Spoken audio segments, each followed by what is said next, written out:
സുഹൃത്തുക്കളെ നമസ്കാരം. ഞാൻ ഇന്നലെയും അയ്യപ്പൻ്റെ സംഗമത്തെപ്പറ്റി നടന്നൊരു കാര്യമാണ് പറഞ്ഞത്. ഇന്നും അതിനെപ്പറ്റി തന്നെ പറയാൻ ഉദ്ദേശിക്കുന്നത്. ഇന്ന് പറയാൻ വരുന്നത് ഈ പിണറായി വിജയൻ്റെ ഒരു ഇരട്ടത്താപ്പ്. പിണറായി വിജയൻ എന്ന് പറഞ്ഞാൽ മാർക്സിസ്റ്റ് പാർട്ടി എന്ന് പറഞ്ഞാൽ പിണറായി വിജയനാണ്. വേറെ ആരും അതിനകത്ത് ഇപ്പോൾ ഒരു പ്രസക്തിയില്ല. ആർക്കും അതിനകത്തൊരു ഈ MA ബേബി തൊട്ട് ഗോവിന്ദ മാഷ് വരെ റബ്ബർ സ്റ്റാമ്പുകളായിട്ടിരിക്കുന്നേ ഉള്ളൂ. പിണറായി വിജയന മാർക്സിസ്റ്റ് പാർട്ടിയുടെ പോളിറ്റ് ബ്യൂറോയെയും എല്ലാം നയിക്കുന്നത് പിണറായി വിജയനാണ്. അപ്പോൾ അദ്ദേഹത്തിൻ്റെ ഒരു ഇരട്ടത്താപ്പിനെ കുറിച്ചാണ് ഞാൻ പറയാൻ വരുന്നത്. പണ്ട് മാർക്സിസ്റ്റ് പാർട്ടിയുടെ ഒരു MLA ആയിരുന്നു മത്തായി ചാക്കോ. അദ്ദേഹം ചെറുപ്പകാലത്ത് തന്നെ മരിച്ചു കഴിഞ്ഞപ്പം അന്നത്തെ താമരശ്ശേരി ബിഷപ്പ് ആ ഏരിയയിലുള്ള ഒരു ബിഷപ്പ്, ഞാൻ ബിഷപ്പിൻ്റെ പേര് ഓർക്കുന്നില്ല, ആ ബിഷപ്പിനെ പറഞ്ഞു മത്തായി ചാക്കോ ഒരു വിശ്വാസിയായിരുന്നു എന്ന് പറഞ്ഞു. ഇദ്ദേഹം മരിച്ചു കഴിഞ്ഞപ്പം അത് കേട്ടപ്പോഴത്തേന് പിണറായി വിജയൻ അന്ന് പാർട്ടി സെക്രട്ടറിയാണ്. പിണറായി വിജയൻ പൊട്ടിത്തെറിച്ചു. അന്നേരം ഈ ബിഷപ്പിനെ ഈ പിണറായി വിജയൻ വിളിച്ചതാണ് നികഷ്ടജീവി എന്ന്.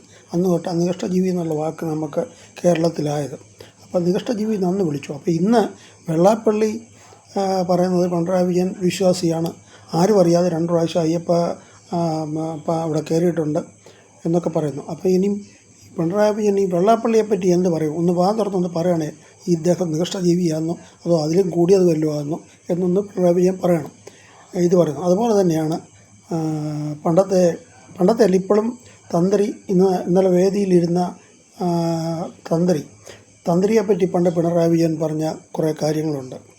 പരസ്യമായിട്ട് നമുക്കൊക്കെ അത് കണ്ടാലറിയാം അദ്ദേഹത്തെപ്പറ്റി. അദ്ദേഹം ഒരു പ്രശ്നത്തിലകപ്പെട്ടു. അന്ന് നമ്മൾ പോകുന്നില്ല.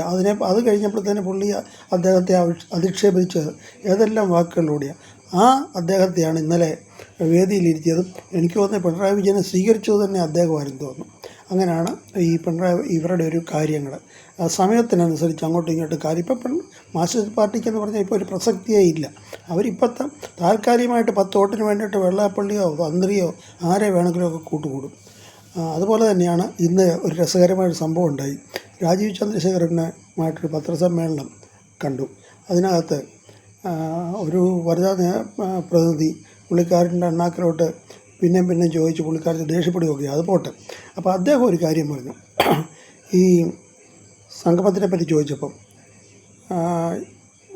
ഈ ജൂതന്മാരുടെയോ ക്രിസ്ത്യാനികളുടെയോ ഒരു പരിപാടി നടത്താനായിട്ട് ഹമാസിനെ ഏർപ്പെടുത്തിയാൽ എങ്ങനെ ഇരിക്കും എന്ന് പറഞ്ഞ പോലെ ഉള്ളൂ ഇവിടുത്തെ കാര്യം. ഇത്രയും പറഞ്ഞുകൊണ്ട് ഞാൻ ഉപസംഹരിക്കുന്നു. Okay, good night.